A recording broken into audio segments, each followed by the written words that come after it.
Saudari-saudaraku terkasih dalam Tuhan Yesus Kristus, selamat pagi dan berkah dalam. Kita berjumpa kembali dalam renungan harian Selasa 16 Januari 2024.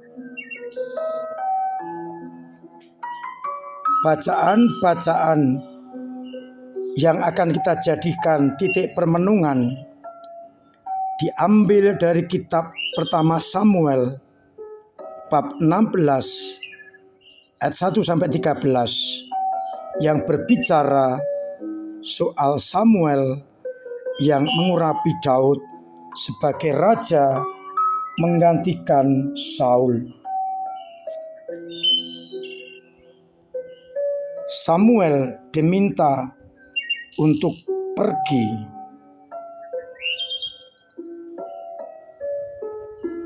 kepada keluarga dengan anaknya untuk diminta lewat di depan Samuel. Isai namanya, anaknya diminta datang berjalan.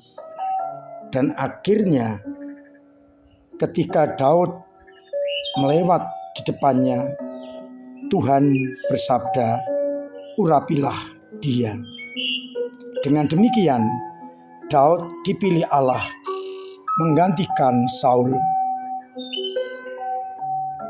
Sedangkan pada bacaan Injil, Yesus bertikai dengan orang-orang Farisi soal hari Sabat, di mana para murid ketika melewati ladang gandum memetik bulir gandum dan memakannya, dan itu terjadi pada hari Sabat. Maka orang-orang Farisi memprotesnya, tapi mengatakan hari Sabat diadakan untuk manusia dan bukan manusia untuk hari Sabat. Jadi anak manusia adalah Tuhan juga atas hari Sabat. Saudari-saudaraku terkasih dalam Kristus, dua hal yang ingin saya sampaikan untuk menjadi titik permenungan kita. Ketika Saul sudah melanggar perintah Yahweh, maka dicarikan pengganti, dan yang menggantikan adalah Daud. Prosesnya sangat berbeda dengan apa yang dipikirkan oleh Samuel.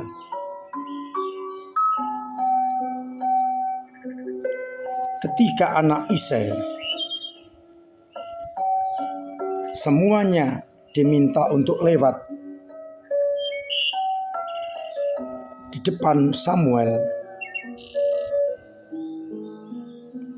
maka kelihatan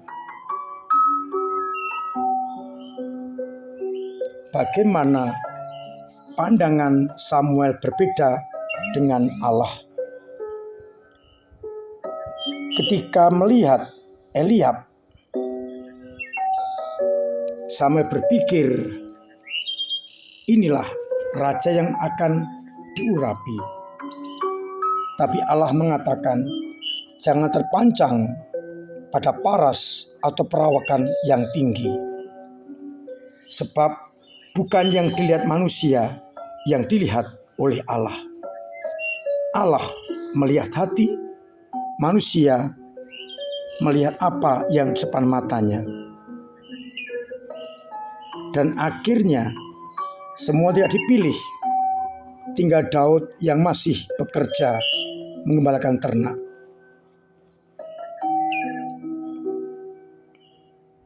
Dan Daud yang masih muda, kulitnya kemerah-merahan, matanya indah dan elok parasnya. Meskipun tampak tidak sekuat kakak-kakaknya, Allah memilih dia. Bangkitlah, urapi dia, sebab inilah dia. Dari bacaan pertama sangat jelas, kita diminta oleh Allah ketika bertindak melihat hati dan bukan hanya apa yang dilihat oleh mata. Hati tidak bisa dipungkiri, tapi mata bisa ditipu. Pertanyaan untuk kita renungkan yang pertama, selama ini tindakan kita, hidup dan karya-karya kita lebih berdasarkan penglihatan dan pikiran kita, ataukah berdasarkan hati nurani? Berangkat dari pengalaman Samuel yang mengurapi Daud, ternyata hati yang harus kita gunakan di dalam mengambil keputusan. Suara hati itulah yang paling penting, yang digerakkan oleh Roh Kudus Allah. Kembali kita bertanya, dalam bertindak, apa yang saya pakai untuk pertimbangan? Pikirankah? Pandangan matakah? Atau hati kita? Dari bacaan Injil, kita juga diajak untuk melihat bukan hanya bagaimana bunyi hukum itu, tetapi di balik hukum itu, apa yang mau dikatakan. Kita masih ingat bagaimana Sabat itu diadakan di mana orang tidak boleh bekerja. Kita masih ingat tujuan utama Sabat adalah cinta kasih, untuk beri kesempatan kepada budak-budak dan binatang beristirahat. Karena waktu itu budak dan binatang boleh dipekerjakan oleh tuannya sekehendak tuannya, bisa 24 jam sehari, 7 kali seminggu, 30 hari sebulan. Agar budak dan binatang bisa beristirahat, maka dibuatlah aturan hari Sabat tidak boleh bekerja, dengan harapan budak dan binatang bisa sejenak untuk beristirahat. Kemudian diberi makna rohani agar pada hari Sabat orang meluhurkan Tuhan setelah 6 hari bekerja. Maka di balik hukum itu ada nilai cinta kasih yang lebih, sehingga peraturan Sabat jangan dilihat secara kaku.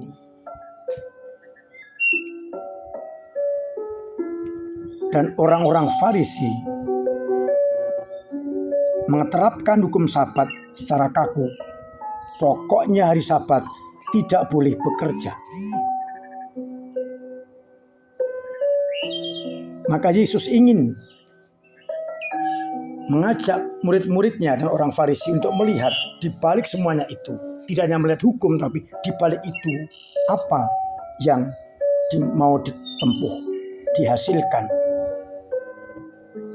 Sehingga melihat hukum dan aturan dengan kacamata yang lebih manusiawi dan lebih cinta kasih.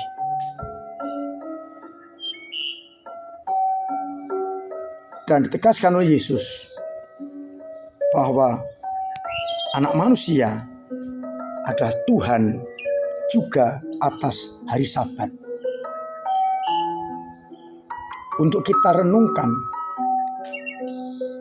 apakah kita juga melaksanakan hukum dengan pertimbangan cinta kasih, ataukah hanya melaksanakan hukum secara kaku sehingga dalil pokoknya menjadi senjata kita.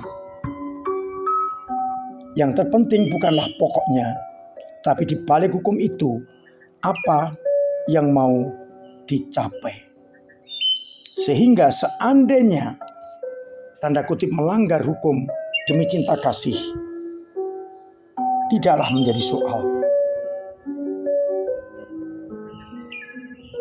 Mudah-mudahan dengan ini saya semakin disadarkan ketika melaksanakan hukum bukan secara kaku, tapi melihat di balik semuanya itu apa yang mau dicapai. Semoga akhirnya kita dengan sungguh-sungguh melaksanakan hukum dan aturan demi cinta kasih. Tuhan memberkati kita sekalian. Amin. Marilah kita berdoa. Bapa yang penuh kasih, kami bersyukur atas sabda-Mu yang mengingatkan kepada kami agar kami memakai hati dalam bertindak dan juga melihat di balik hukum dan aturan yang harus kita perjuangkan, yakni cinta kasih. Semoga kami mampu untuk hidup dengan cinta kasih itu, agar akhirnya semua orang lebih mengutamakan cinta kasih daripada hukum dan aturan secara kaku. Semoga kami mampu memakai hati dalam bertindak dan memutuskan sesuatu. Semoga hasilnya adalah cinta kasih.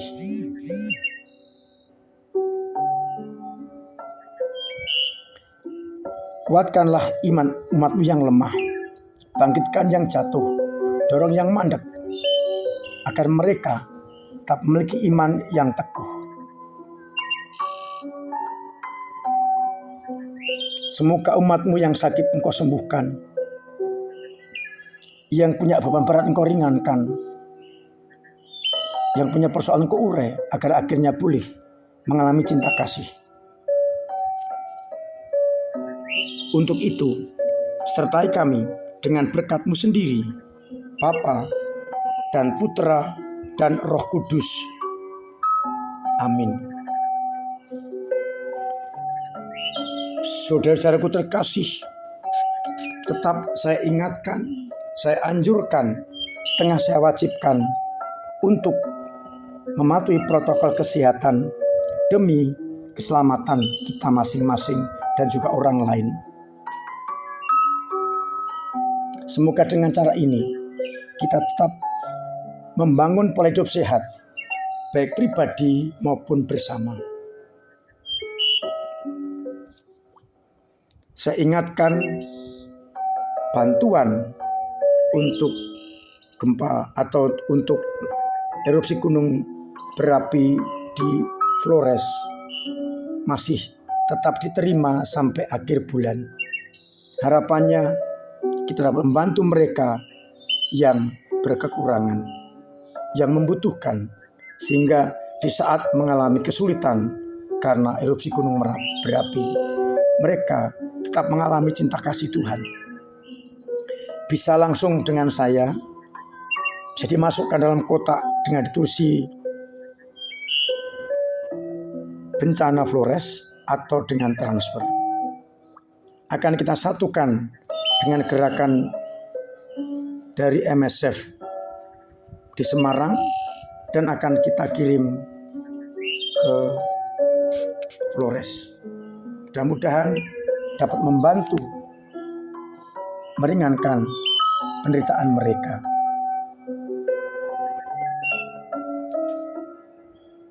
Tahun ini tema kita adalah iman berjenjang dan berkelanjutan, dari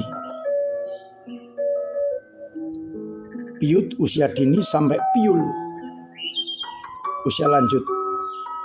Artinya iman itu akan berproses dari anak-anak yang masih berumur 2 tahun sampai yang sudah lanjut usia. Maka akan ada kolaborasi antara PIA, PIR, UMK yang menjadi sasaran kita. Oleh karena itu, orang tua saya dorong untuk mendorong anak-anak ambil bagian dalam kegiatan itu agar iman mereka bertumbuh dan berkembang. Kita juga akan mencoba berkatekese lewat video yang rencananya akan kita letakkan di antara gedung Mandala dan La Salette atau tempat pameran itu kemarin. Maka dibutuhkan sarananya berupa televisi agar anak-anak dan kita bisa mulai melihat katekese-katekese dari televisi itu. Mudah-mudahan dengan demikian iman diperkembangkan.